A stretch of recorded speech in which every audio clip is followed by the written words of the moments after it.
नमस्कार, आपके साथ मैं हूं मीनाक्षी रजत और आप देख रहे हैं सबका हिसाब होगा। 7 साल का लंबा इंतजार और फिर एक ऐसी मुलाकात जिसने पूरी दुनिया की नींद उड़ा दी। चीन के राष्ट्रपति शी जिनपिंग उत्तर कोरिया की धरती पर कदम रख चुके हैं। तानाशाह किम जोंग उन ने प्रोटोकॉल तोड़ करके जिनपिंग का ऐसा दिल खोल करके स्वागत किया है जिसने वॉशिंगटन से लेकर के लंदन तक खतरे की घंटी बजा दी है। अब ये खतरे की घंटी बजी क्यों है वो आपको तस्वीरों के माध्यम से बताती हूँ। जैसे ही जिनपिंग का प्लेन लैंड किया, प्योंगयांग के किम इल सुंग स्क्वायर में किम जोंग ने शी जिनपिंग का भव्य स्वागत किया है। ये तस्वीरें उन्हीं के सम्मान समारोह की हैं। दोनों नेताओं ने सम्मान गार्ड का निरीक्षण किया और गर्मजोशी से मुलाकात भी की। ये दौरा आम नहीं है और ये टाइमिंग बिल्कुल भी आम नहीं है, बल्कि सबसे बड़ा इशारा है कि एक तरफ अमेरिका के बड़े नेता ट्रंप चीन का रुख करते हैं तो दूसरी तरफ जिनपिंग तुरंत उत्तर कोरिया भागते हुए जाते हैं। अब उत्तर कोरिया लगातार अपने परमाणु कार्यक्रम को मजबूत कर रहा है, तब जिनपिंग का वहां जाना साफ बताता है कि बीजिंग और प्योंगयांग मिलकर के अमेरिका के खिलाफ कोई बहुत बड़ी खिचड़ी पका रहे हैं। आखिर क्या खिचड़ी पका रहे हैं जिनपिंग, आपको वो समझाती हूं। तो मई के दूसरे हफ्ते में बीजिंग के लिए निकल गए हैं। बीजिंग आए हुए थे डोनाल्ड ट्रंप, आपको याद होगा। डोनाल्ड ट्रंप के बाद आते हैं पुतिन शी जिनपिंग से मुलाकात करने के लिए। पाकिस्तानी पीएम से चीनी राष्ट्रपति जिनपिंग उसके बाद मिलते हैं और 3 हफ्ते बाद उत्तर कोरिया पहुंच गए हैं शी जिनपिंग। और ये 7 साल के लंबे इंतजार के बाद हुआ है जब वो कोरिया के दौरे पर है। बड़ा सवाल ये है कि क्या किम जोंग की नीति के समर्थन में है चीन, ये सबसे बड़ा सवाल है। चीन के लिए उत्तर कोरिया इस समय सबसे बड़ा मोहरा है। याद करिएगा कि कैसे ईरान ने मिडिल ईस्ट में अमेरिका की साख को मिट्टी में मिला दिया है और अब ठीक वही रणनीति चीन उत्तर कोरिया के हाथों एशिया में अपना रहा है। इसे कहते हैं सुपर पावर चेंज का गेम प्लान। जिनपिंग और किम की मुलाकात को डिफेंस एक्सपर्ट्स कैसे देखते हैं, उन्हीं की जुबानी जरा सुनिए। 7 वर्षों बाद चाइनीज प्रेसिडेंट का स्टेट विजिट पे किम जोंग के बुलाने पे नॉर्थ कोरिया जाना एक बहुत मेजर ग्लोबल ऑर्डर का शिफ्ट इंडिकेट कर सकता है, क्योंकि हमें ये याद रखना पड़ेगा कि चाइना एक समय में अमेरिका के साथ मिलकर नॉर्थ कोरिया का न्यूक्लियर प्रोग्राम को रोकने का कोशिश करता था और उसी के बाद हमने देखा कि रशिया की हेल्प से नॉर्थ कोरिया ने न्यूक्लियर प्रोग्राम को आगे बढ़ाया और फिर न्यूक्लियर पावर भी बन गया। तो ऐसे में ये देखना जरूरी होता है कि क्या ऐसी चीज़ है। हालांकि ये हिस्टोरिकली दोनों कंट्रीज क्लोज रही हैं और इनके कॉमन इंटरेस्ट रहे हैं टू काउंटर अमेरिका। चीन खुल करके कभी सामने नहीं आएगा, लेकिन वो किम जोंग उनकी पीठ थपथपा रहा है। अगर उत्तर कोरिया खुद को दुनिया के सामने एक घोषित परमाणु शक्ति बना लेता है तो इसका सीधा फायदा चीन को होगा, क्योंकि चीन बिना युद्ध लड़े अमेरिका को बैकफुट पर धकेल देगा, जबकि अमेरिका की वैश्विक दादागिरी पूरी तरीके से दफन हो जाएगी। अब आपको बताती हूं कि उत्तर कोरिया चीन के लिए आखिरकार अहम क्यों है। तो उत्तर कोरिया लंबे समय से चीन का करीबी रहा है, करीबी सहयोगी रहा है। चीन उत्तर कोरिया की सबसे बड़ी आर्थिक मददगार रहा है। चीन से खाने पीने का सामान हो या फिर ईंधन हो, सब कुछ इंपोर्ट होता है। चीन कतई नहीं चाहता कि उत्तर कोरिया में रूस का प्रभाव और ज्यादा बढ़ जाए। जिनपिंग का ये उत्तर कोरिया दौरा बेहद अहम माना जा रहा है। ये मुलाकात सिर्फ 2 देशों की दोस्ती नहीं बल्कि तीसरे विश्व युद्ध का ऐलान भी है। एक तरफ अमेरिका, नेटो और उनके सहयोगी देश है, तो दूसरी तरफ चीन, उत्तर कोरिया, रूस और ईरान का ये नया और खतरनाक चक्रव्यूह है। किम जोंग उन ने मुलाकात की जिनपिंग से और सीधे तौर पर सुपर पावर अमेरिका को चुनौती दे डाली है। उत्तर कोरिया परमाणु संपन्न देश अगर बन जाता है तो चीन को इससे क्या फायदा होगा और अमेरिका को क्या नुकसान होगा, वो मैं आपको बताती हूँ। तो चीन को फायदा यह होगा कि चीन और अमेरिकी सैनिकों के बीच में उत्तर कोरिया मजबूत दीवार की तरह खड़ा हो जाएगा। अमेरिका को नुकसान यह होगा कि उत्तर कोरिया की परमाणु मिसाइलें सीधे अमेरिका तक पहुंचने में सक्षम है। दूसरी तरफ जापान और दक्षिण कोरिया जैसे अमेरिकी सहयोगी देश सीधे निशाने पर आ जाएंगे और उत्तर कोरिया के परमाणु कार्यक्रम में यूएस व्यस्त है। चीन पर सैन्य दबाव इसकी वजह से कम पड़ जाएगा। वहीं जापान और दक्षिण कोरिया जैसे अमेरिका को जो सहयोग देते हैं उन्हें इससे नुकसान होगा। उत्तर कोरिया के बाद अन्य देश भी परमाणु हथियार बनाने की होड़ में शामिल हो सकते हैं और यहां यूएस का ध्यान उत्तर कोरिया में उलझ करके चीन का ताइवान मामलों में रणनीतिक बढ़त देखने को मिल सकती है। परमाणु बटन पर उंगली रखे तानाशाह किम और दुनिया की सबसे बड़ी सेना के मालिक शी जिनपिंग जब एक साथ खड़े होते हैं तो दुनिया को समझ आना चाहिए। ये जो तस्वीर आई है परमाणु सामग्री उत्पादन केंद्र से आई है, जिसका जायजा लेने के लिए पहुंचे हुए थे किम जोंग उन। चीन और उत्तर कोरिया वो चिंगारी है जो कभी भी तीसरे विश्व युद्ध की तबाही ला सकते हैं। आज इसी मुद्दे पर डिबेट के लिए खास पैनल जुड़ा है, उसे रूबरू करवाऊंगी, लेकिन उसके पहले एक रिपोर्ट देखिए।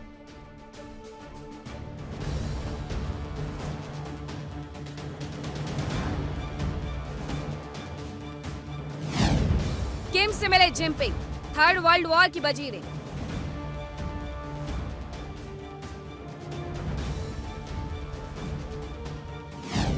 किम की परमाणु चाहत, चीन नहीं होने देगा आहत।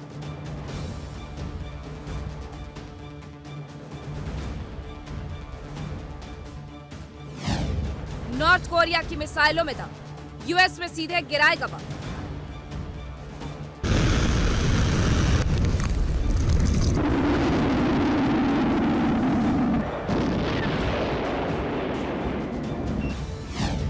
सुपर पावर यूएस का सूर्यास्त, जिनपिंग के पास किम अस्त्र।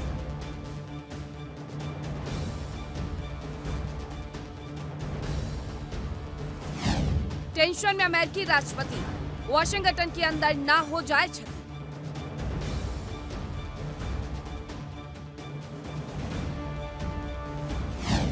किम जिनपिंग मुस्तफा का जंगी तेवर, ट्रंप का गेम ओवर।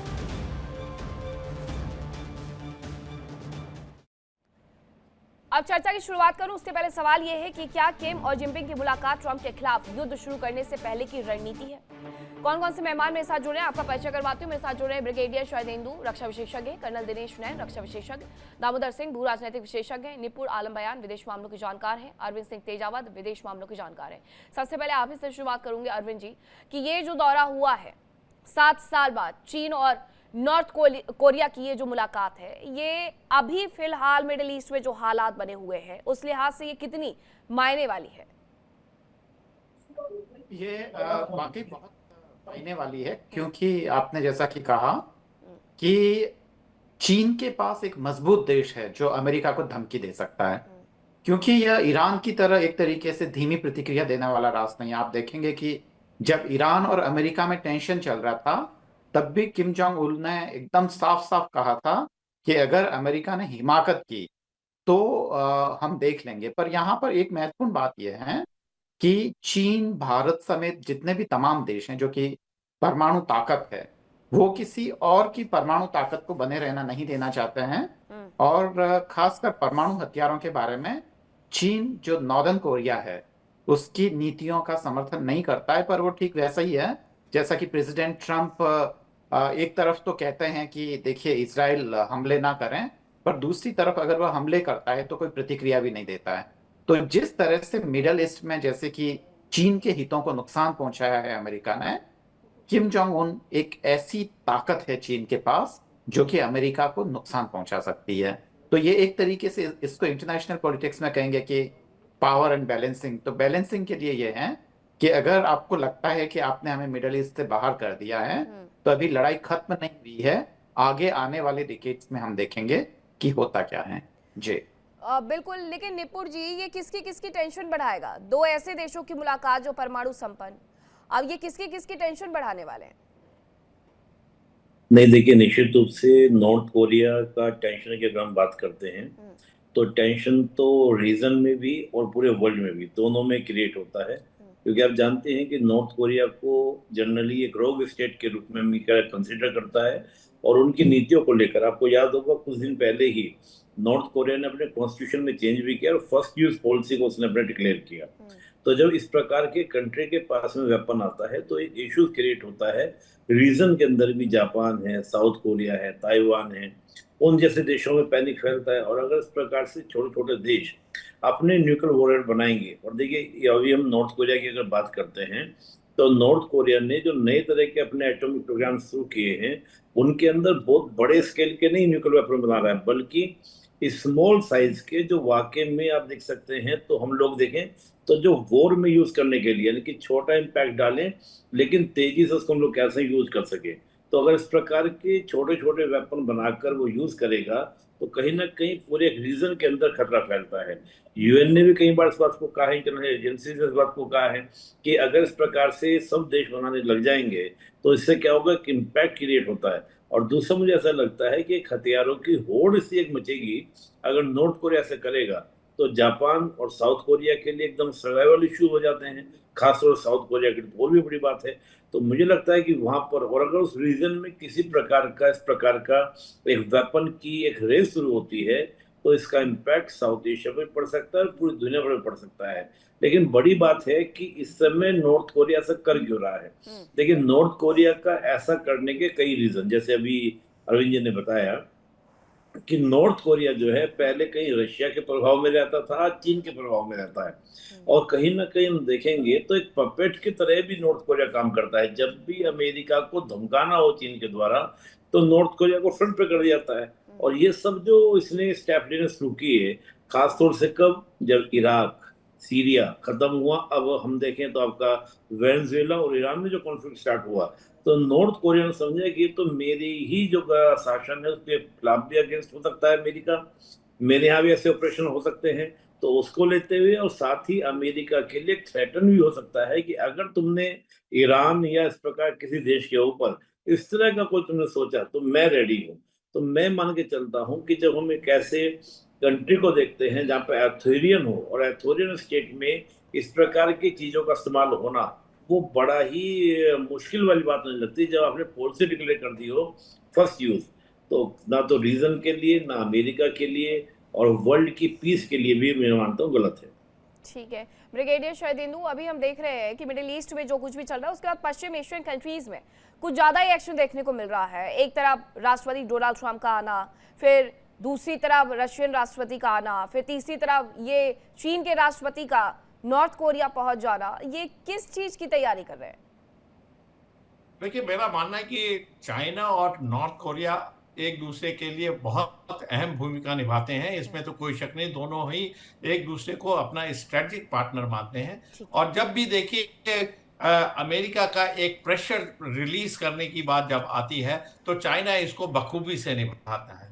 पहले उसने अमेरिका को ईरान में उलझा के रखा, फिर चाइना ने कोशिश ये की कि जो यूक्रेन युद्ध में अमेरिका पूरी तरीके से फंसा रहे, और अब उसका प्रेशर पॉइंट आता है नॉर्थ कोरिया की तरफ। नॉर्थ कोरिया वो एक ऐसा कंट्री है जिसको कि अमेरिका भी हैंडल करने में 10 बार सोचता है, क्योंकि वहां का जो शासक है वो किसी की सुनता नहीं, वो अलग फितूर का आदमी है, डिक्टेटर है, उसकी आंसरेबिलिटी अपने कंट्रीमैन के प्रति कम है। डेमोक्रेटिक कंट्री है नहीं, वो गरीबी के जो बोझ से भी जूझता। जब वहां पे फेमिन था तो उन्होंने अपने देशवासियों की रक्षा ना करके अपना मिलिट्री उद्देश्य जो है उसको हासिल करने में लगे हुए थे। और आए दिन देखिए वो तमाम तरीके के अपने बैलिस्टिक मिसाइल, आईसीबीएम इसको टेस्ट करते रहते हैं। और साथ में किस स्टेज पे न्यूक्लियर वेपन है आपको पता नहीं। एक जगह तो एक कंट्री को आप ध्वस्त करते चले जा रहे हैं, स्ट्राइक करते चले जा रहे हैं ईरान को कि उसके पास न्यूक्लियर वेपन ना बन जाए, लेकिन एक दूसरा कंट्री है जो न्यूक्लियर वेपन हासिल कर लेता है तो वो भी अमेरिका के लिए बहुत बड़ा खतरा बनता है,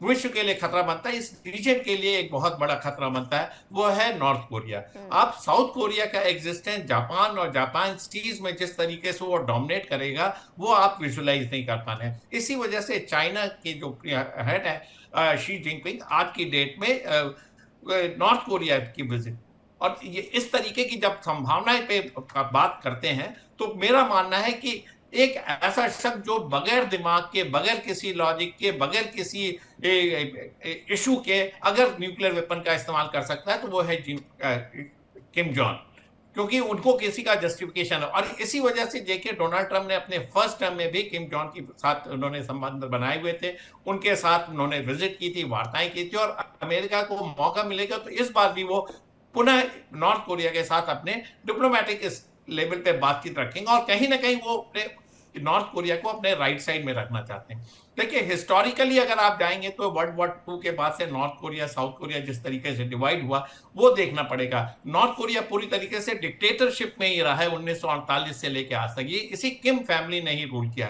तो उनको अपदस्थ करना, वहां से हटाना, उनकी विचारधारा बदलना अमेरिका के बस का नहीं है, तो लिहाजा वो कहीं ना कहीं उनको राइट साइड रखता है। चाइना इस वजह से नॉर्थ कोरिया को पॉपअप करता है कि अमेरिका को उलझा के रखो, और जिस वजह से चाइना जो है अपने कॉमर्शियल इंटरेस्ट को, अपने मिलिट्री स्ट्रेंथ को, अपने रीजनल इन्फ्लुएंस को बढ़ाता रहे।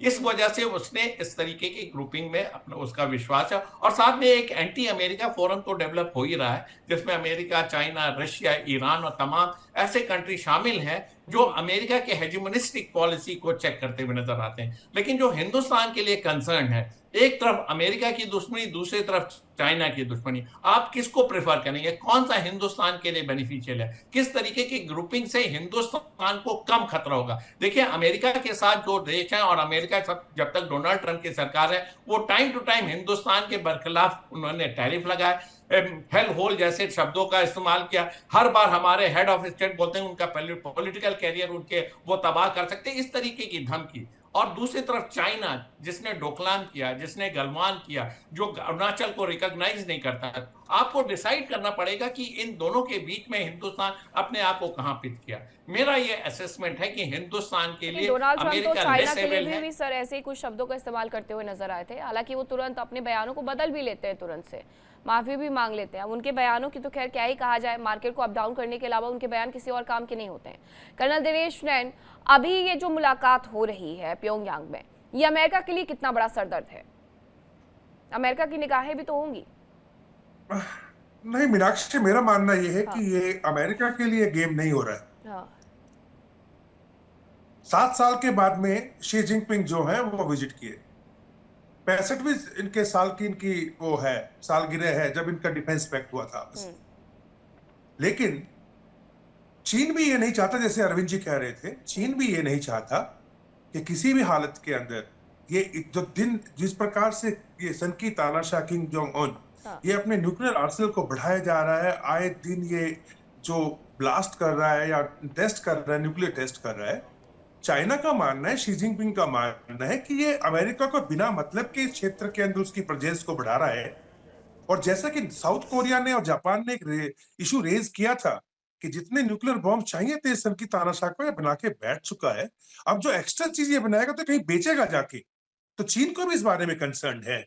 और देखिए, चीन का और इनका, हालांकि इनका पैक्ट है 90% के करीब ट्रेड, मीनाक्षी, पूरी की पूरी नॉर्थ कोरिया के चीन से आती है। 1400 किलोमीटर के करीब का बॉर्डर है इनका आपस में। लेकिन अगर आप जानते 2015 से 2018 के बीच जब किम जोंग उन ने ये अपना न्यूक्लियर टेस्ट किया था, तो इसकी खिलाफत यूएन के अंदर जो सैंक्शंस लगी थी चीन ने की थी। ये डिफरेंसेस हैं इनके।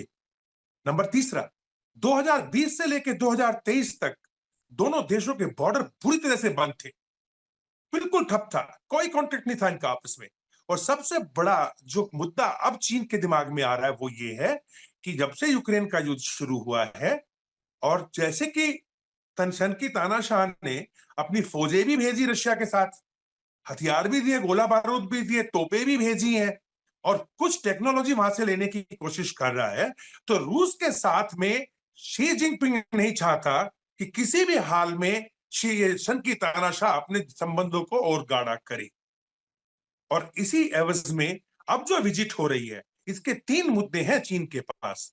पहला मुद्दा है इकोनॉमिकल, दूसरा है मिलिट्री, जो आपकी आपस के जो रिलेशंस है उसको डेवलप करना, और पॉलिटिकल डेफिनेटली। और ये चाहते हैं, शी जिनपिंग ये चाह रहा है कि दोनों तरफ से, चाहे वो चाइना हो, चाहे बीजिंग हो या पिंगयांग हो, दोनों तरफ से एक रिलायबिलिटी फैक्टर और एक कॉम्पैक्ट फैक्टर जो अब डिपेंडेबिलिटी का है वो अब बढ़ाया जाए। क्योंकि शी जिनपिंग का ये मानना है, मीनाक्षी, कि किम जोंग उन जो है उस पे वो भी अंदरूनी तौर पे रिलाई नहीं करते कि कल को पता ना क्या कर दे। जैसे पाकिस्तान को बेच दिया था, अभी कुछ ईरान को ना बेच दे, अभी कुछ कहीं दाएं बाएं ना कर दे। और इस क्षेत्र में चीन नहीं चाहता, चीन हमेशा अवॉइड करता है अपने सीमाओं के नजदीक सुपर पावर्स जैसे अमेरिका को नजदीक लाना।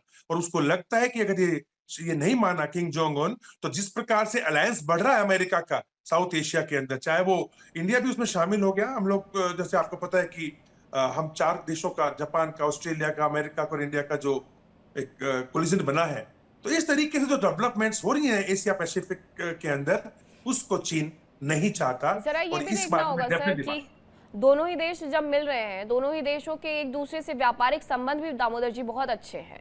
अब ऐसे में तमाम मुद्दों पर चर्चा होगी, लेकिन इन सब के बीच में एक तस्वीर आज पूरे दिन सर्कुलेट हो रही थी सोशल मीडिया पर कि किम जोंग उन जाकर के देख रहे हैं अपना उनका जो जखीरा है, वो जखीरा देखने की तस्वीरें भी आज ही जारी करना है और चीन के राष्ट्रपति का जाना भी आज ही हो रहा है। कैसे कनेक्ट करें इसे? Thank you Meenakshi. अभी तक जो सभी बातें निकल कर आई, एक चीज मैं आपको बता दूं, जो चाइना और उत्तरी कोरिया का जो संबंध है वो 1950 से अगर आप देखें, जब अमेरिका ने अटैक किया था वहाँ पे चाइना ने पुरजोर समर्थन किया था, ना सिर्फ वहाँ पे सैनिक तौर से बल्कि अपने लोगों को भी वहाँ पे भेजा। लगभग 15,000 के आसपास कैजुअलिटी भी इतिहास में कई पन्नों में दर्ज है। तो ये जो इनका रिलेशन है, ये ब्लड रिलेशन है, इसको कोई भी ऐसे आसानी से इंटैक्ट नहीं कर सकता। 1961 में इन्होंने एक पैक्ट भी साइन किया था जहाँ पे ये माना गया था कि अगर एक किसी देश पे हमला होता तो दूसरा देश उसके साथ खड़ा होगा, और अक्सर ये देखने में भी आया है। अभी कर्नल नयन जो बात कर रहे थे, मैं उसका समर्थन करता हूँ कि यहाँ पर जो ये दौरा है ये सिंबॉलिक तो नहीं है, इसका एक स्ट्रेटेजिक इंपॉर्टेंस ये भी है कि कुर्स्क में रसिया के साथ करीब 15 से 16,000 ऐसा सुनने में आया है कि उत्तरी कोरिया के सैनिकों ने ग्राउंड पर लड़ाई की है यूक्रेन के साथ, और वो अभी भी वहां पर हैं। इसका एक फायदा ये भी है उत्तरी कोरिया को कि उनकी आर्टिलरी, वेपन सिस्टम और रसिया के जितने भी ड्रिल है, मिलिट्री ड्रिल, उससे भी उन्हें वाकिफ होने का मौका मिला, उन्हें ग्राउंड पर लड़ाई का तजुर्बा भी मिला, जिसका फायदा उत्तरी कोरिया को आने वाले समय में हो सकता है। और उन्होंने इस मौके का पूरा फायदा भी उठाया और रसिया के साथ अपनी समर्थन भी दिखाया उन्होंने, जिसका भी फायदा रसिया उनके साथ भी कभी ना कभी खड़ा होगा, और रसिया कभी उत्तरी कोरिया को अकेले नहीं छोड़ सकता। इस समय जो ये इन्फ्लुएंस था, ये कहीं ना कहीं बीजिंग को चिंता में डालने वाला था। लेकिन एक चीज जो कर्नल नयन ने कही, वो पॉइंट करने वाली बात है कि जब भी नॉर्थ कोरिया ने एटॉमिक टेस्ट किए हैं, चाइना ने उसका यूएन में विरोध किया है। लेकिन ये विरोध मैं समझता हूँ कि सिर्फ मार्क्स था, ये एक दिखावे वाली बात है। बिना चाइना के सपोर्ट के, बिना रसिया के सपोर्ट के उत्तरी कोरिया कोई भी एटॉमिक डेवलपमेंट कर ही नहीं सकता, ये भी बात है। अंतरराष्ट्रीय मंच पर विरोध करना एक अलग बात है, और इंटरनली आपका सपोर्ट करना है। पूरी दुनिया को पता है कि उत्तरी कोरिया के पास इतने साइंटिस्ट नहीं है, इस तरह की जितने भी टेक्नोलॉजिकल एडवांसमेंट चाहिए वो भी नहीं है उनके पास। तो ऐसे हालात में जब अभी ये दौरा हो रहा है, और आप एक चीज देखेंगे इस दौरे से ठीक पहले उन्होंने अपने न्यूक्लियर आर्सेनल के लिए कुछ स्टेटमेंट भी जारी की, इन्हें रैपिडली हमें ग्रो करना है। तो ये सब जो चीजें निकल कर आई, इससे ये समझ में आ रहा है कि इस समय उत्तरी कोरिया का इस्तेमाल चाइना कहीं ना कहीं अमेरिका को धमकी देने में, अमेरिका के खिलाफ एक पोस्चरिंग करने में, स्ट्रेटेजिक पोस्चरिंग में उसका इस्तेमाल करेगा और कर रहा है। और ऐसा हुआ भी है, क्योंकि सबको पता है ये बात, सभी हमारे जो पैनलिस्ट हैं उन्होंने इस बात को माना है कि उत्तरी कोरिया के जो इस समय शासक हैं उनका कुछ कहा नहीं जा सकता। उनके दिमाग, उनका और ट्रंप का लगभग मैं पैरेलल ही मानता हूँ। दोनों लोग पागलपन की हद को पार कर सकते हैं किसी भी वक्त। तो अगर कुछ भी होगा तो चाइना उत्तरी कोरिया के मत्थे मर देगा, कोई बात नहीं। अगर कोई भी अटैक या कोई भी डेवलपमेंट होता है तो उत्तरी कोरिया के कंधे पर बंदूक रख के आसानी से वो चला सकता। उत्तरी कोरिया को चाइना के साथ हमेशा गलवैयां जिसे हमारे यहाँ बोलते हैं वो रहेंगी, क्योंकि 95% से ज्यादा उनका जो विदेशी व्यापार है वो चाइना के साथ है इस समय। और आप देखेंगे कि चाइना सबसे पहले हमेशा किसी भी तरह से भी उसकी पॉलिसी में उसके जो बिजनेस हित होते हैं वो हमेशा ऊपर होते हैं। तो ये जो दौरा है शी जिनपिंग का, मुझे ये लगता है कि इस दौरे के जो सीधे सीधे मायने ये हैं कि एक तो रसिया को ये समझाना कि ये आपका ही नहीं हमारा भी दोस्त है, और इसको जो इन्फ्लुएंस है रसिया का उसको थोड़ा सा एक तरीके से कम करना, या शी जिनपिंग के दौरे के माध्यम से बताना कि नहीं हमारे साथ भी उत्तरी कोरिया चाइना के साथ है। दूसरी बात ये निकल कर आती है कि कहीं ना कहीं ट्रंप का पागलपन किसी भी हद तक जा सकता है। चाइना को पता है कब कुछ भी कर सकते हैं वो। अगर ईरान का युद्ध एक निर्णायक अंत नहीं लेता और उनकी एक जीत तो प्रतीत नहीं होती, मिड टर्म इलेक्शन से पहले उसे जीत घोषित करने में सफल नहीं होते, हो सकता है कोई भी अनवांटेड डेवलपमेंट हो जाए। उस हालत में उत्तरी कोरिया का इस्तेमाल चाइना जरूर करेगा, ये आप देख सकते हैं। और इसमें कोई शक नहीं होगा, ना आश्चर्य होगा कि उत्तरी कोरिया का इस्तेमाल नहीं किया गया अमेरिका के खिलाफ। तो ऐसे जो डेवलपमेंट्स हैं उनको डिटर करने दूसरी के तरफ लिए ये भी तो दौरा। सुनने के लिए मिल रहा था अरविंद जी कि उत्तर कोरिया में भी जाएंगे मुलाकात करने के लिए डोनाल्ड ट्रंप। तो डोनाल्ड ट्रंप भी तो मध्य एशिया के बाद पश्चिम एशिया के देशों का रुख कर रहे हैं धीरे धीरे, वो भी इसी दौरान जब मिडिल ईस्ट में इतना हाहाकार मचा चुके हैं। बिल्कुल मीनाक्षी जी, सही बात है। और ये वाकई बहुत तेजी से जो अंतर्राष्ट्रीय संबंध बदल रहे हैं उसकी एक झांकी है। हमें ये नहीं भूलना चाहिए कि चीन एक ऐसा देश है जिसके पास एक और देश है, जैसा कि पूरे पैनल ने बोला है कि जो नॉर्दर्न कोरिया की जो पूरी तरीके से जो डिपेंडेबिलिटी है वो चीन पर है, क्योंकि जिसका 80% से लेकर 98% तक जरूरतें चीन पूरी करता है। यहाँ अगर हम सोवियत, जो पुराना सोवियत संघ है उसकी भी बात करें, या जो नया रशिया है वो भी इतनी जरूरत है पूरी नहीं कर रहा है जितना कि चीन कर रहा है। अभी हाल ही में उसने जरूर पोलैंड और कुछ अफ्रीकन कंट्रीज से संबंध बढ़ाए हैं। और एक मीनाक्षी जी, हमें ये नहीं भूलना चाहिए कि एंटी अमेरिकन सेंटिमेंट में हम कहीं नॉर्दर्न कोरिया को सपोर्ट न करने लग जाए, क्योंकि ये बहुत ही खतरनाक देश है। ये वो खतरनाक देश है जिसने पाकिस्तान के साथ मिलकर परमाणु कार्यक्रम को कराया था, और पाकिस्तान को अगर किसी ने मिसाइल टेक्नोलॉजी में सपोर्ट किया था तो वो नॉर्दर्न कोरिया ही है, और इसके पीछे कहीं ना कहीं चीन की सहमति थी। तो बिल्कुल जैसा कि पैनल ने कहा है वैसा ही है कि जब भी नॉर्दर्न कोरिया का इस्तेमाल करना होगा वह चीन पूरी तरीके से करेगा। और जो खासकर इनके जो पिताजी थे, जो किम जोंग उन के पिताजी जो किम जोंग इल थे, तो उन्होंने साउदर्न कोरिया से बहुत पैसा लिया। ये नया नया रोमेंटिसिज्म का दौर था जब वो जर्मनी एक हुआ था, यूरोपियन यूनियन एक हो रहा था, तो उन्हें लग रहा था कि ये नॉर्दर्न कोरिया भी साउदर्न कोरिया में शामिल हो जाएगा। तो उन्होंने खूब पैसा खर्च किया जो साउदर्न कोरियन जो प्रेसिडेंट थे। पर बदले में उन्होंने क्या किया कि उन पैसों का सारा इस्तेमाल उन्होंने अपने यहाँ पे जो खासकर परमाणु हथियार और उसको विकसित करने में किया, और आज वही एकदम बहुत खतरनाक देश बन चुका है। ये दरअसल अंतर्राष्ट्रीय राजनीति के लिए भी एक सीख है कि दरअसल जब आप शांति की बातें करते हैं तो अपनी मजबूती पहले देख ले, जो कि खासकर नॉर्दर्न और साउदर्न कोरिया के संबंध में है। चीन के लिए एक मोहरा है पूरी तरीके से, क्योंकि वहां पे लोगों की कोई आवाज नहीं है और न तो भारत के उस तरीके के डिप्लोमेटिक संबंध है। तो कुल मिला के यहाँ पे हमें अमेरिकी पक्ष को साधना होगा। चीन भी उसी को करता है, क्योंकि अगर धमकी दिलवानी होगी तो वह नॉर्दर्न कोरिया से दिलाएगा, अगर बदले में बिजनेस चाहिएगा तो वो अमेरिका से करेगा। क्योंकि जैसे नॉर्दर्न कोरिया धमकी देता है, चीन वैसे धमकी नहीं दे सकता है, क्योंकि नॉर्दर्न कोरिया को तो अमेरिका से लेना देना ही क्या है। जितनी चाहे धमकी दो और जितनी चाहे प्रतिक्रिया करो, पर चीन वैसा नहीं कर सकता है, इसलिए इसका इस्तेमाल होगा। और रही बात बहुत लंबे समय बाद वहां विजिट करने की, तो दरअसल जो सामंतों के यहाँ राजा जाया नहीं करते हैं, वो कभी कभार ही विजिट होती है। तो इसे ऐसे समझना चाहिए, क्योंकि चीन को जरूरत ही नहीं होती है, क्योंकि सारी ही चीजें उनके अनुरूप होती है। तो समझ लीजिए कि नॉर्दर्न कोरिया चीन का एक मजबूत सामंत है जिसको किसी भी लड़ाई में आगे भेजा जा सकता है। मीनाक्षी जी, अभी जो ये निपुण आलम बयान जी, दोनों देशों के बीच में मुलाकात हो रही है, तो इनके संबंधों पर क्या असर पड़ेगा? ये और ज्यादा मजबूत होने वाले हैं और बाकी के देश जो डरते हैं, खासतौर पर चीन को, भले ही अमेरिका ये कह दे कि कंपटीशन है, लेकिन रियलिटी वही है कि अमेरिका बिल्कुल नहीं चाहता है कि वो उससे कहीं और ऊपर चला जाए, और यही वो इनके बारे में भी सोचता है, उत्तर कोरिया के बारे में। तो इन दो देशों की मुलाकात इन दो देशों में किस तरीके से प्रगाढ़ संबंध लेकर के आएगी, या फिर उनके संबंध और ज्यादा मजबूत नहीं होंगे? देखिए, अगर हम इस पूरे नॉर्थ कोरिया को देखते हैं तो चीन का देखिए कि चीन जो है कहीं ना कहीं एक इसको मानता है कि इनडायरेक्टली मेरा एक स्ट्रेटजिक कार्ड है, वो है नॉर्थ कोरिया। यानी कि जब भी मुझे लगेगा तो मैं नॉर्थ कोरिया को यूज करूंगा। चीन ये मानता है कि नॉर्थ कोरिया जो है वो मेरा एक बफर स्टेट है। बफर स्टेट किसके बीच में? कि अमेरिका के जो अलाइड इस रीजन में अगर ताकतवर बनेंगे तो उससे कहीं ना कहीं चाइना का जो इन्फ्लुएंस इस रीजन में कम होगा। तो नॉर्थ कोरिया को हमेशा एक बफर स्टेट की तरह देखता है। और साथ ही ये जो हमेशा आप देखेंगे नॉर्थ कोरिया को यूएस के ऊपर एक प्रेशर क्रिएट करने के लिए चीन क्या करता है, प्रोवोक करता है। हम देखेंगे कि नॉर्थ कोरिया की इकोनॉमिकल सिस्टम जो है पूरा क्लैप्स है, कोई कौन इसके नहीं है। आज नॉर्थ कोरिया जो भी बचा हुआ है वो केवल और केवल चीन की मदद से, बिफोर 90 हम देखें तो रशिया की मदद से, और आज हम देखें तो वो चीन की मदद से है।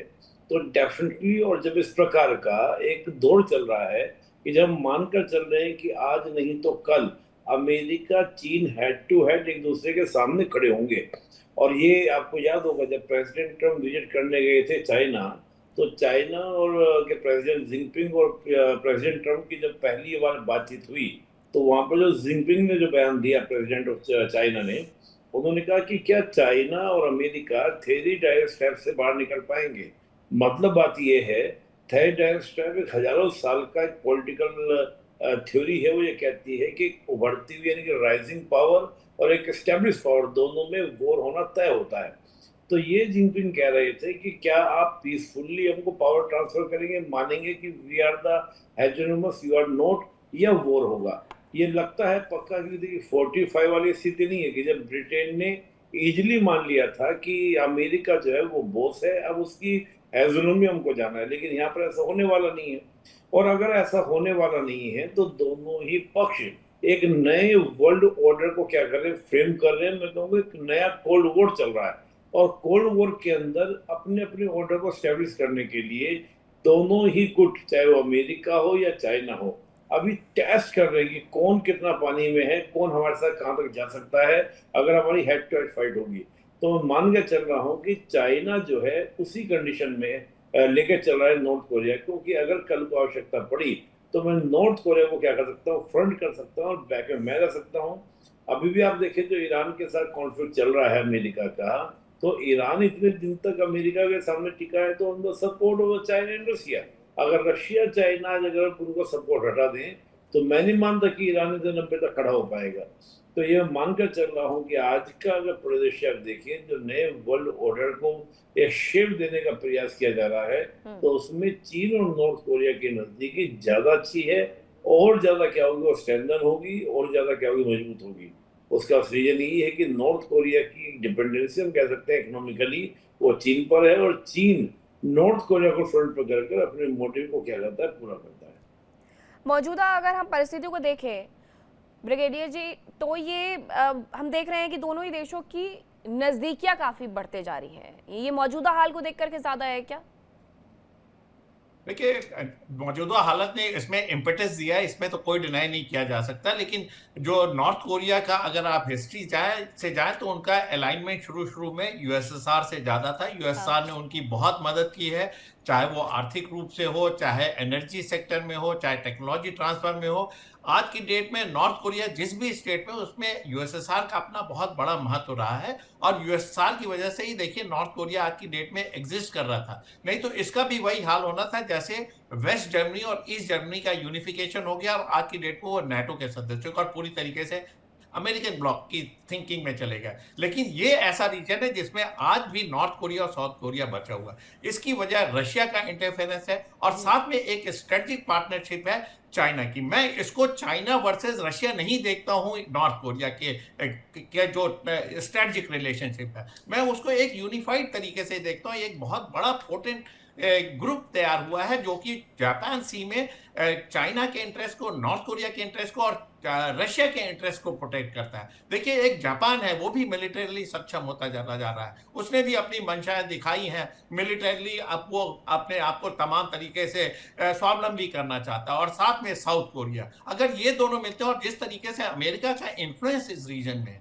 अगर आप देखेंगे, तो उसको काउंटर करने के लिए आपको एक ग्रुप ऑफ नेशन की जरूरत है, और बराबरी के तहत। लेकिन जहां तक बॉर्डर इशू सवाल है, चाइना ने अपने बॉर्डर इश्यूज 14 कंट्रीज से थे, सिर्फ हिंदुस्तान और भूटान को छोड़ के सबसे उसने अपने बॉर्डर डिस्प्यूट को रिजॉल्व कर लिया।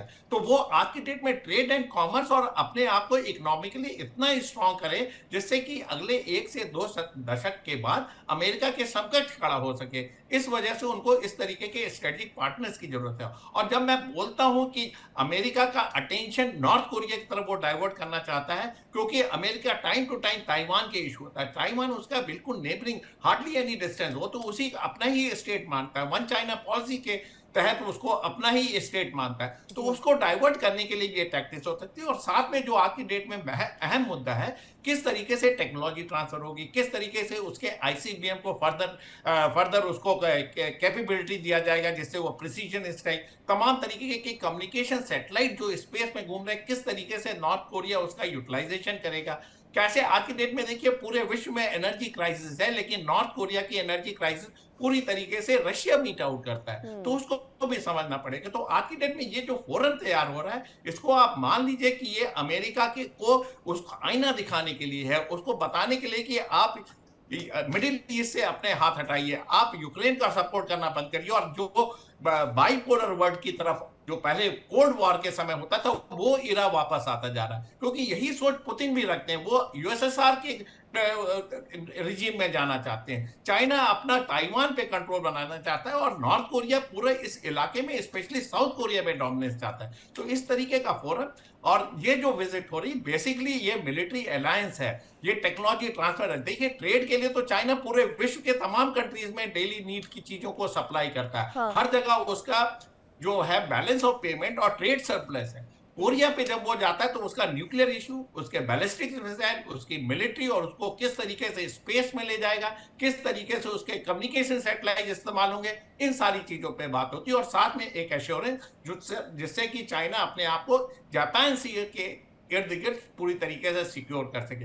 क्वाड की देखिए फॉरेन मिनिस्टर्स की मीटिंग हिंदुस्तान में हुई है, जी। कहीं नहीं उसको लगता है कि हेड ऑफ स्टेट भी क्वाड के मिलेंगे और पूरे पूरे इंडो पैसिफिक रीजन में चाइना कहीं ना कहीं बैकफुट पे आता हुआ नजर आ रहा है। लिहाजा आज की डेट में वो जापान सी और साउथ कोरिया और जापान पे किसी तरह चाइना अपना इन्फ्लुएंस को बरकरार रखे, इसलिए वो आज की डेट में नॉर्थ कोरिया की ये विजिट हो रही है, ऐसा मेरा मानना है। ठीक है कर्नल नयन, अभी अगर देखा जाए कि ईरान के साथ कौन से देश खड़े हुए हैं, तो फिर चाइना हो, रशिया हो या फिर उसके बाद उत्तर कोरिया हो, यही तीन देश लगातार अमेरिका की तरफ से किए गए हमले, इजराइल की तरफ से किए गए हमलों को पुरजोर विरोध करते रहे हैं। लेकिन कर्नल नयन, अभी ईरान की आंखें भी इन दो देशों की मुलाकातों पर टिकी होंगी? नहीं, डेफिनेटली। देखिए, मैं फिर आपको बोलना चाहूंगा कि मेरा व्यू इसके बारे में थोड़ा सा अलग है। जैसे ब्रिगेडियर शहजाद ने बताया कि अ, रशिया और नॉर्थ कोरिया का पहले एक बहुत तगड़ा अलायंस हुआ करता था, और पिछले 15 सालों के अंदर 2015 से लेकर के और अभी तक, चाहे वो आप माने या ना माने, लेकिन अगर किसी मेरे मित्र देश के ऊपर सैंक्शन लग रही हैं कोई न्यूक्लियर ब्लास्ट करने के बाद में, तो मैं डेफिनेटली उसको बचाना चाहूंगा, उसको वीटो तो करूंगा ना। लेकिन चाइना ने नहीं किया ऐसा। तीन साल तक लगातार 2015 से 2018 तक चलता रहा था। उसके बाद 2020 से 2023 तक विद ड्यू रिस्पेक्ट मैं बोलना चाहूंगा कि इनकी ट्रेड वगैरह का और इनके आपके इंटरेक्शन बहुत कम हो गए थे। यही कारण है कि 7 साल बाद में शी जिनपिंग ने फिर से कोशिश की है कि मैं जाके वहां पहुंचूं। जो इनके अलायंसेस बने रहे हैं उनको ये वापस से इंटेक्ट करना चाहती हैं। रही बात तैयार करना नॉर्थ कोरिया को लड़ाई के लिए, देखिए नॉर्थ कोरिया पहले चीन के लिए बहुत परेशानी खड़ी कर चुका है। नॉर्थ कोरिया के कारण, जैसे ब्रिगेडियर शेंद्रू कह रहे थे कि जापान ने भी तैयारी शुरू कर दी। $80 बिलियन से ऊपर उसका जीडी, उसने रक्षा बजट खत्म खर्च करना शुरू कर दिया, न्यूक्लियर बम बनाने की वो सोच रहा है। और इधर से साउथ कोरिया और उधर से ऑस्ट्रेलिया और क्वाड ग्रुप और ये फलाना ढिमकाना। अब सोचिए ना मीनाक्षी, चीन क्यों चाहेगा ये सब कुछ उसके आसपास इस तरीके से बिल्डअप होना? वो तो उसके रीजनल इंटरेस्ट को, या जो उसके रीफ या उसके आइलैंड्स हैं, उसको उसको नुकसान पहुंचाएगा आने वाले टाइम के अंदर। वो नहीं चाहता इस तरह की प्रेजेंस। और दूसरा, देखिए जब से डोनाल्ड ट्रंप ने टैरिफ वॉर शुरू किया था, अगर आपको याद हो, और फिर जिस प्रकार से ईरान के ऊपर इजराइल के साथ मिलकर अटैक किया जा रहा है, तो ना तो सिर्फ यूरोपियन कंट्रीज में बल्कि साउथ अफ्रीका से लेके कुछ काफी देश ऐसे हैं जिनके अंदर डोनाल्ड ट्रंप की या अमेरिका जो सुपर पावर माना जाता है उसकी एक एग्रेसिव छवि गई है। और शी जिनपिंग ये बिल्कुल नहीं चाह रहे, वो उसको उल्टा बुनाने की कोशिश कर रहा है। वो ये कहना चाह रहा है कि देखिए चीन जो है सबसे रिलायबल सुपर पावर बनेगा, इसके ऊपर आप डिपेंड कर सकते हैं, इसके ऊपर आप कॉन्फिडेंस रख सकते हैं, और ये आपको इकोनॉमिकली आपको ग्रोथ देने में मदद करेगा। चाहे बेल्ट एंड रोड इनिशिएटिव के वो एग्जांपल ये देगा, जो भी करना चाहता है, लेकिन कर रहा है ग्राउंड के ऊपर। और इस तरह का इमेज शी जिनपिंग चाहते हैं बनाना। ये इमेज बनाना कि मैं शंकी तानाशाह को आगे खड़ा कर दूंगा, मिसाइलें लेके आ जाओ तुम देखो मेरे लिए ये लड़ेगा, ये नहीं करना चाहेंगे जियोपॉलिटिक्स में आज की तारीख में। लेकिन सबसे बड़ा केंद्र यही है कि शी जिनपिंग इस बात से जरूर घबरा रहा है कि जो रशिया का यानी पुतिन का, और जो पुतिन को जो विदेश मंत्री हैं उनकी 2-3 विजिट्स यहाँ हो चुकी हैं, अगर आप देखो पीछे, तो चीन नहीं चाहता कि किसी भी प्रकार से रशिया का इन्फ्लुएंस नॉर्थ कोरिया के ऊपर उस वे में आए। इसलिए इस विजिट के दौरान उस पुराने रिश्तों को और गाढ़ा और उनको वापस रिफ्रेश करने के लिए और उनमें मजबूती देने के लिए और उनको डिपेंडेबल बनाने के लिए मेरा मानना है ये विजिट की जाए। दामोदर जी, अब आगे क्या ये मीटअप यहीं खत्म होने वाला है? चाइना ने काफी कंट्रीज से मीटअप कर लिया इस दौरान, तो ये और आगे बढ़ेगा या फिर बस अब ये समाप्ति है? नहीं, जब तक शी जिनपिंग है और चाइना की ये पॉलिसी है कि वो नो कॉन्टैक्ट वॉरफेयर में यकीन करते हैं, तो वो अपनी रणनीतिक तौर से अपने आप को मजबूत करने के लिए ऐसे सभी देशों का दौरा करते रहेंगे और अपना समर्थन भी उनको खुलकर जताते रहेंगे। ताइवान को भी उन्हें डेटर करना है, उन्हें पता है जापान के साथ भी उन्हें संबंधों पे काम करना है। तो अगर वो साउथ एशिया में भारत और चाइना के बीच में जो होड़ है जहाँ पे नेतृत्व करने की, तो शी जिनपिंग कभी नहीं चाहेंगे कि इसमें पीछे हटे, या उनके जो पुराने समर्थक एलाई हैं उन सबके साथ वो अपना समर्थन दिखाने के लिए ग्राउंड पर वो दौरे भी करेंगे, वो उनके साथ आर्थिक संबंधों को भी बढ़ाएंगे, ये सब चलता रहेगा। और जिस तरह से भी यूएस ईरान के बाद ईरान की लड़ाई के बाद जो वर्ल्ड ऑर्डर बनेगा, मुझे लग रहा है कुछ ना कुछ एक बड़ा ही इंटरेस्टिंग वर्ल्ड ऑर्डर बनने वाला है, जो कि देखने में आएगा। वर्ल्ड वॉर 2 से पहले का होगा या नया कुछ वर्ल्ड ऑर्डर बनेगा जहाँ पे कई देश एक दूसरे के साथ उनके समीकरणों के हिसाब से अब अलाई बनेंगे। तो यहाँ पे मुझे नहीं लगता कि चीन अभी रुकने वाला है और इस तरह के दौरे उनके खत्म होंगे। एक चीज़ और मैं बता दूं ऐतिहासिक तौर से कि उत्तरी कोरिया की जब हम बात करते हैं तो एक बात ध्यान रखनी है, अकेला मुल्क है पूरी दुनिया में जिसने अमेरिका का जहाज आज तक अपने यहाँ खड़ा कर रखा है। 1968 में यूएस पेवलो को इन्होंने पकड़ा था और एक उसमें अमेरिकी सैनिक भी मारा गया था। 81 अमेरिकन मरीन को इन्होंने अपने यहाँ कैद करके रखा था। और अमेरिका ने इतिहास में कभी भी ऐसा होने के बाद तुरंत युद्ध छेड़ा है या तो रेस्क्यू ऑपरेशन किया, लेकिन उत्तरी कोरिया के साथ उसने बातचीत करके वो मसले का हल निकाला और अपने जितने भी उनके मरीन थे उन सबकी रिहाई करी। लेकिन आज सिंबॉलिक तौर से उत्तरी कोरिया ने जहाज वापस नहीं किया। ये वर्ल्ड हिस्ट्री में और ये बात बताती है कि उत्तरी कोरिया से अमेरिका को कभी भी लड़ाई लड़ने के लिए बहुत कुछ सोचना पड़ेगा। तो इसीलिए चाइना चाहता है कि उत्तरी कोरिया के कंधे पर बंदूक रख के चलाई जाए, कभी सीधे तौर से उसे लड़ाई में ना कूदना पड़े। जो काम है वो किम जोंग उन करें उसके लिए। तो इसके लिए हमेशा चाइना का समर्थन जो है उत्तरी कोरिया के साथ रहेगा और इसे कोई भी खत्म नहीं कर सकता, वो चाहे दक्षिणी कोरिया हो या ताइवान, इन सबको बैलेंस करने के लिए या वर्ल्ड ऑर्डर में अपने। और इसके साथ व्यापारिक हित तो निहित नहीं है, उनको तो कोई दरकिनार कर नहीं सकता। चाइना के लिए हमेशा से उसके व्यापारिक और आर्थिक हित जो है सर्वोपरि रहे। जिस किसी भी देश के साथ उसके व्यापारिक हित है, चाइना वहाँ खड़ा है। जी कुछ कहना चाहते हैं? बिल्कुल, अभी भी वही है कि बिजनेस फर्स्ट है। निपुण आलम बयान जी, ना तो चाइना के बहुत अच्छे रिश्ते जापान के साथ हैं और ना ही उत्तर कोरिया के बहुत अच्छे रिश्ते जापान के साथ हैं। तो कुछ और देश भी तो देख रहे होंगे कि इन दो देशों की मुलाकात बाकी देशों के लिए कहीं कोई सिरदर्दी ना ले आए। नहीं, देखिए जैसे मैंने कहा, मीनाक्षी जी पहले भी कहा था कि वर्ल्ड की जो भी सिचुएशन है इसको हम लोग बोल रहे हैं कि ये वर्ल्ड जो है भी क्योस के दौर में है, यानी कि वर्ल्ड इन क्योस। और उसमें एक वर्ल्ड ऑर्डर को शेप देने का प्रयास किया जा रहा है। उस वर्ल्ड ऑर्डर में देखा जा रहा है कि कौन किसके साथ खड़ा होगा। अब देखिए नाटो जिस प्रकार से अमेरिका का, अब वो पहले वाला अलाई तो नहीं है, भले ही अमेरिका कितना भी कह दे कि मेरे साथ सारे कंट्रीज जो है वो अलाइड रहते हैं, मैं एक इन्फ्लुएंसर पावर हूँ, यहाँ तक कि इजराइल को भी वो पूर्ण रूप से इन्फ्लुएंस नहीं कर पाता। हम कई मामलों में देखेंगे तो अमेरिका नहीं कर पाता इजराइल को फुल्ली कंट्रोल, तो इन्फ्लुएंसर नहीं रह पाता। अब ऐसे में चाइना अपने आप को देख रहा है कि मैं अपने आप को क्या पूरे वर्ल्ड को एक इन्फ्लुएंस को लेके चलूं, पूरे वर्ल्ड में पावर बनूं। लेकिन चाइना के साथ एक सबसे बड़ी इशू क्या हो जाता है कि वन पार्टी स्टेट होने के बाद, और दूसरा वो एक अपने कंट्री के अंदर भी मल्टी कल्चर कह लीजिए या जो एक मल्टी टाइप का जो एक नेचर होता है उसको एक्सेप्ट नहीं करता है। तो दुनिया इस तरह के देश को भी एक्सेप्ट करने को तैयार नहीं होती। तो जब मैं देखता हूँ कि इस प्रकार का जो कंडीशन आज वर्ल्ड में है, जिसमें हर पार्टी अपने अपने स्टेट्स को लेकर या अपने अपने स्टैंड को लेकर काम कर रही है, तो चाहे वो चाइना हो या अमेरिका हो। तो जो मैं थर्ड ट्रैप की बात कर रहा था, वो एक ट्रैप ऐसा है कि कल को आने वाले फ्यूचर में जब अमेरिका और चाइना एक दूसरे के सामने हेड टू हेड होंगे, तो उस समय एक कंडीशन बनेगी कि कौन किसके साथ खड़ा होगा, किसके साथ नहीं खड़ा होगा। देखने को हमको लगता है कि रशिया चाइना एक गुट में आपको एक साथ आपको दिखाई देंगे, लेकिन रियलिटी ये है कि अंदर खाने रशिया चाइना में भी आपको कॉन्फ्लिक्ट देखने को मिलेंगे, बहुत सारे कॉन्फ्लिक्ट। चाहे वो रशिया के अंदर इन्वेस्टमेंट को लेकर, चाइना को लेकर बड़ा चिंतित रहता है रशिया, या हम देखें जो वेपन को लेकर जो पूरा दोनों में कॉम्पिटिशन रहता है उसको लेकर भी हम देख सकते हैं। तो कई सारी चीजें ऐसी हैं जो अभी एक वर्ल्ड में कहना बड़ा एक अनिश्चितता का दौर है। लेकिन मैं फिर कहूंगा कि वर्ल्ड में जो डेमोक्रेटिक वैल्यूज हैं उनकी ही मजबूती क्या करेगी वर्ल्ड के लिए पीस का, या वर्ल्ड के लिए एक स्टेबिलिटी का दौर आपको देखने को मिलेगा। तो वहां पर भारत जैसे देश जो एक कहीं ना कहीं बैलेंसिंग भूमिका में आ गए हैं, तो मुझे लगता है कि भारत की भूमिका बढ़ने वाली है। उसी संदर्भ में इस पूरे आप कॉन्फ्लिक्ट को या पूरे विश्व के जो चल रहा है उसको देखिए। जी मीनाक्षी जी। कर्नल नैन, आप कुछ कह रहे थे? देखिए मीनाक्षी, मैं सिर्फ निपुण जी बता रहे हैं, मैं उसको मैं थोड़ा सा एक बात वही है, लेकिन उसको थोड़ा सा अगर हम समझ सके आज के जियोपॉलिटिक्स के अंदर, आप देखिए यूरोपियन देशों में से कनाडा हो, फ्रांस हो, जर्मनी हो, यूके हो, आप स्वीडन हो, इन सब के जो ओहदेदार हैं maximum, can you hear me? हाँ सर। तो इन सब के लोग कहाँ विजिट किया है? चीन में विजिट विजिट किया है, विजिट कर चुके हैं ये, they have already visited there. और शी जिनपिंग इस तरीके का एक माहौल बना रहे हैं, तो $3 ट्रिलियन का ट्रेड है इनका, यूक्रेन से लेकर के, चाहे यूरोप का ले लो आप, साउथ अफ्रीका से लेकर के उसका ले लो।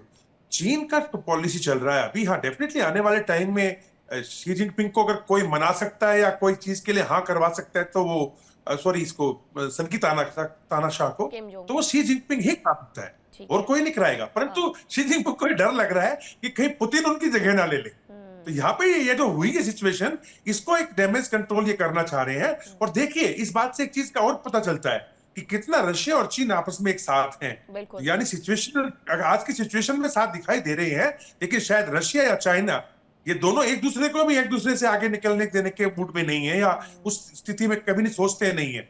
तो ऐसी सिचुएशंस के अंदर जो सिचुएशन अभी बनी है पिछले 15 साल में, 10 साल में, जो भी है, उसको शी जिनपिंग ने after visit of Donald Trump to China एक डिसीजन लिया है। ये लोग, ये रशिया से भी लोग आए हैं, रशिया से भी इनकी मीटिंग हुई है, इनसे भी मीटिंग कर रहे हैं, और अभी ईरान तो खैर बिजी है, तो उनसे भी बाद में मीटिंग करेंगे।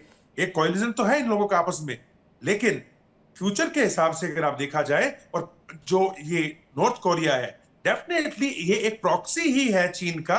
जैसे कि आपने देखा है कि हिजबुल्लाह या हुती है, जितने भी लोग हैं, सिर्फ नाम ये है कि कंट्री है, और कंट्री के अंदर एक सनकी तानाशाह बैठा हुआ है, जो कहेगा शी जिनपिंग वो करते हैं। जी, बहुत धन्यवाद आप सभी का मेरे साथ चर्चा का हिस्सा बनने के लिए, मेरे साथ जुड़ने के लिए, अपना कीमती वक्त देने के लिए। फिलहाल वक्त एक छोटे से ब्रेक का, कहीं मत जाइएगा, खबरों का सिलसिला लगातार जारी है।